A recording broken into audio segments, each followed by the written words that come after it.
Subscribe to Life Stories to begin today's journey. Growing up, Emily was always compared to her perfect twin sister, Rachel. In a family where appearances mattered more than happiness, Emily struggled to find her own identity. Forced into a life she never wanted, she finally made the bold choice to break free, choosing love, freedom, and a future of her own. But years later, when her once powerful parents came back begging for help, Emily had to make a final decision. Would she forgive them, or stand her ground? Subscribe to Life Stories to begin today's story. Emily and Rachel were born on the same day, in the same hospital, to the same parents. But from the very beginning, they were never quite the same. If Rachel was the golden sunrise, bright, warm, and adored, then Emily was the quiet twilight, fading into the background, unnoticed. Their father, Professor William Carter, was a man of prestige, a tenured professor at Columbia University. He carried the weight of intellect like a badge of honor. He expected nothing less from his daughters. Their mother, Eleanor, was the perfect hostess, a woman who had mastered the art of keeping up appearances. She devoted her days to ensuring their home in the Upper East Side was a picture of perfection, where everything, right down to the freshly polished silverware, reflected the Carter family's reputation. For Rachel, fitting into that world was effortless. She was everything their parents wanted, a poised, graceful girl with an innate charm that made people smile. From an early age, she excelled in ballet, spoke French with an elegant fluency, and always dressed in perfectly tailored outfits. When guests arrived, she greeted them with a warm, practiced smile, knowing just the right words to say. Emily, on the other hand, struggled. It wasn't that she was unkind or unintelligent, far from it. But she had no interest in the things that made Rachel shine. Instead of ballet, she preferred sketching in the quiet corners of the house.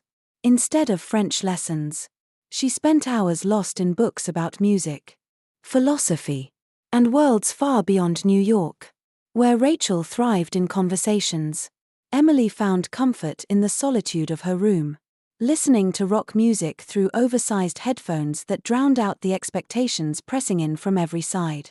But in a household like the Carters, being different wasn't an option, it was a flaw.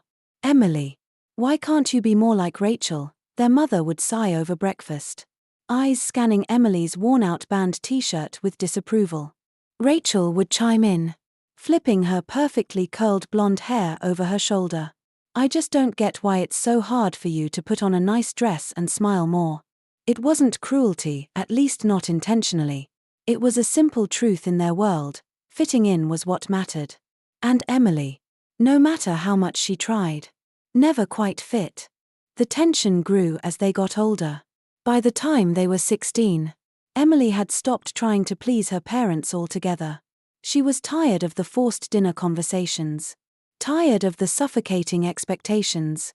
Her rebellion was quiet but firm, a refusal to wear pastel dresses, a habit of sneaking out to local music stores, a collection of sketches hidden under her bed that depicted a life beyond the one she had been assigned. Then came the night of the faculty dinner.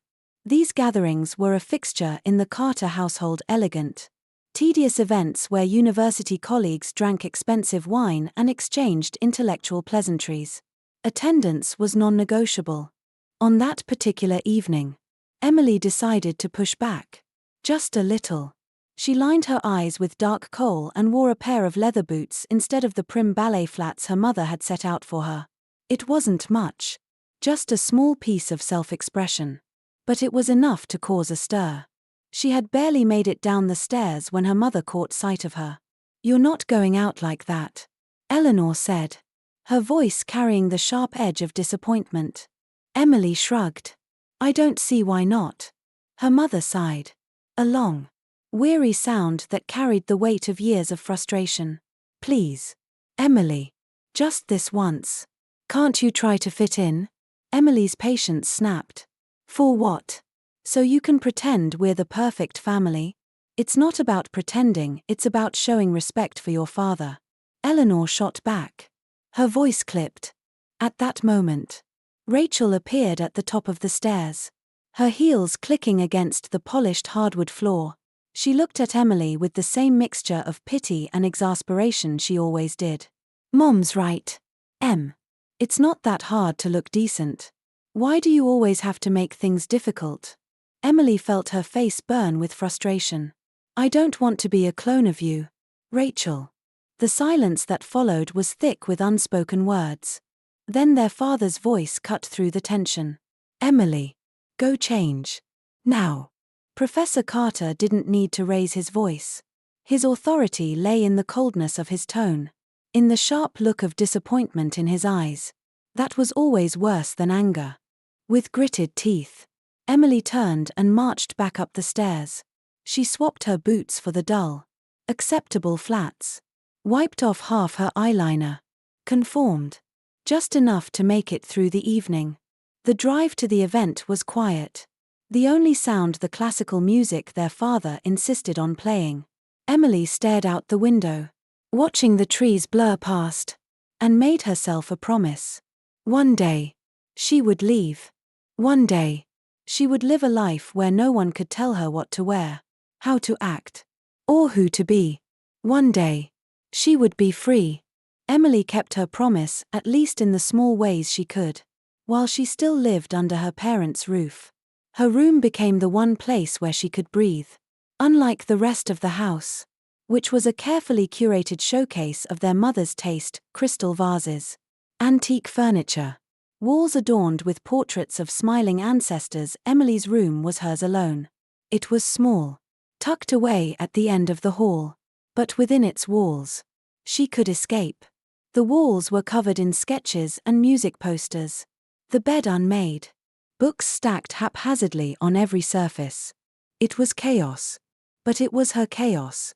Whenever she had the chance, she disappeared into that space, drowning out the world with her favorite rock bands, sketching imaginary places where no one told her how to be. But her father never let her forget that escape wasn't an option. One evening, as she lay sprawled on her bed, music blasting through her headphones, the door swung open without warning. "Emily, turn that noise down." She barely had time to pull out an earbud before he continued, his expression as stern as ever. "Why haven't you been studying with Rachel today? You both have exams coming up." Emily sat up, pushing a sketchbook under her pillow. "I have been studying," she said carefully, "just not with Rachel. I learn better on my own." Her father shook his head, unimpressed. "Rachel gets good grades. You should be doing the same." There it was again, the comparison. As if Rachel's way was the only way. "I don't see why I have to do everything like her," Emily muttered, feeling the familiar frustration bubble up inside her. Her father didn't bother responding to that. Instead, his gaze darkened with a new disapproval. "And those friends of yours, I saw you with them at the cafe yesterday. I don't think they're a good influence. You should be spending time with the daughters of my colleagues. They're more suitable." Emily's temper flared. "Suitable for what?" "For you. Because they talk about politics and pretend to enjoy your faculty dinners?" Before her father could answer, her mother appeared in the doorway, her voice sharp. "Your father is right, Emily. Those girls are from good families. They know how to behave." Emily got to her feet, standing her ground. "What if I don't want friends who are picked for me? What if I want to choose what I study? What if I want to decide what I want to be?" Her mother's expression hardened. "Enough, Emily." Then, the words Emily had been dreading, "You know your future is with the university. Your father has made sure of that. And after you graduate, you'll need to start thinking about settling down." Settling down. The phrase felt like a prison sentence. "You mean like Rachel? Marry someone respectable, host dinner parties, and live in a perfectly curated world?" Emily asked bitterly. Her mother softened just slightly. "We want what's best for you. Following the path we've set will give you a good life." Emily let out a short, bitter laugh. "A good life? Is it a good life if it's someone else's idea of good?" Silence. Her father didn't answer. Her mother didn't answer. Because they both knew the truth. To them, it didn't matter if Emily was happy. It only mattered that she played her part. But Emily knew something, too. She wasn't going to play along. She didn't know when.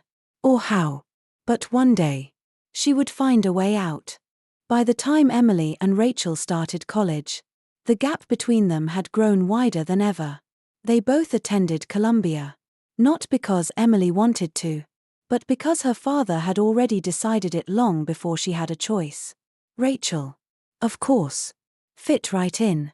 She was studying business management. Always at the top of her class. Effortlessly networking with professors and the children of wealthy alumni. She had a plan. A future. A path that made sense in their parents' eyes. Emily, on the other hand, felt like she was walking in shoes 2 sizes too small, uncomfortable, suffocating, and completely wrong. She had been forced into a similar major as Rachel. Economics. Despite wanting to study fine arts, her days were spent in lecture halls, half listening to professors drone on about financial markets, while her heart yearned for a sketchbook and an empty studio. But it wasn't just the coursework that made her feel misplaced. It was the people. The expectations. The constant reminders that she wasn't enough. Rachel, of course, tried to help in her own way. One afternoon, as Emily sat in the campus library, drowning under a pile of textbooks, Rachel breezed in, a vision of effortless perfection. Her notes were color-coded, her schedule neatly planned, her confidence unshakable. "Hey, Em," she said, sliding into the chair next to her. "Are you coming to the study group tonight? Professor Hall mentioned he might drop by. It'd be a good idea to show up." Emily barely looked up. "No, I don't think so. Those things aren't really my scene. You know that." Rachel frowned, setting down her books with a quiet thud. "It's not about it being your scene, Em. It's about making the right impressions. You need to start taking this seriously, we're graduating soon." Emily exhaled, pushing a hand through her dark hair. "I am taking it seriously, just not in a way that makes me miserable." Rachel sighed, shaking her head. "Sometimes you have to play the game to get ahead." Emily scoffed. "Maybe I'm tired of playing everyone else's game." For the first time, Rachel hesitated. She leaned forward, lowering her voice. "I'm just trying to help you, Em. Dad won't always be around to fix things for us. What will you do if you keep pushing everyone away?" Emily met her sister's gaze, searching for something understanding. Maybe. But all she saw was someone who had already accepted their fate. Someone who had stopped fighting long ago. "Maybe I'll figure it out on my own," Emily said softly. "Maybe I don't need to follow Dad's path. Or yours." Rachel sighed again, clearly frustrated but unwilling to give up. "Just try. Okay? For me. If not for yourself. Show up tonight and talk to Professor Hall. It won't kill you." Emily looked at her sister then. Really looked. And for the first time, she saw not just the perfect daughter, but a person who genuinely cared even if she didn't fully understand. So, against her instincts, Emily agreed. That night, she sat through the study group, nodded at the right times, even asked a question that made Professor Hall smile approvingly. Rachel shot her a look of pleasant surprise, as if she had just witnessed a rare eclipse. And to Emily's own shock, it wasn't entirely unbearable. But that fragile moment of peace didn't last long. A few months later, Rachel introduced the family to her fiancé, a successful Wall Street lawyer, 12 years older, with a pristine reputation. Their parents were ecstatic, gushing over what a wonderful match it was. Then, inevitably, they turned their hopeful eyes on Emily. "Now, Emily, it's your turn," their father said over dinner one evening. "You should start thinking about finding someone suitable." Their mother nodded, her voice filled with excitement. "Think about your future, dear.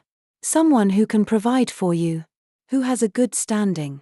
Emily stared at her plate, feeling trapped. Her entire life. They had planned everything for her: where she studied, what she wore, how she acted. And now, they wanted to dictate who she would love. It was in that moment that Emily knew this life would never be hers. And she could no longer pretend to be a part of it. She had to get out. Walking away from my parents that day was both the hardest and the easiest decision I had ever made. Hard. Because they were my family, because no matter how much they had hurt me, a part of me had always longed for their approval. Easy. Because for the first time in my life, I was choosing myself. Brian and I built a life together. Not a perfect one, but one that was real. We had struggles, late-night worries about money, and moments where I questioned everything. But every time I looked at him, at the way he smiled when he saw me, at the life we were creating, one built on love, not expectation, I knew I had made the right choice. Years passed. And with time, things changed. Brian became a certified underwater welder.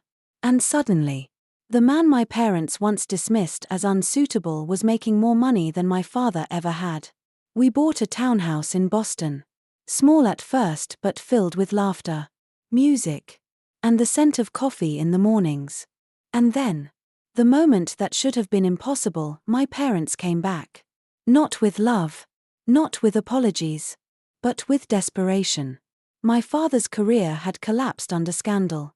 Rachel and her perfect husband had turned their backs on them. And now, they had nowhere to go. They stood in front of me, pleading for help, expecting that after everything, I would still be their obedient daughter. But I wasn't that girl anymore. I chose myself. I chose the family I had built. And for the first time in my life, I felt truly free. Subscribe to Life Stories for more incredible real-life experiences.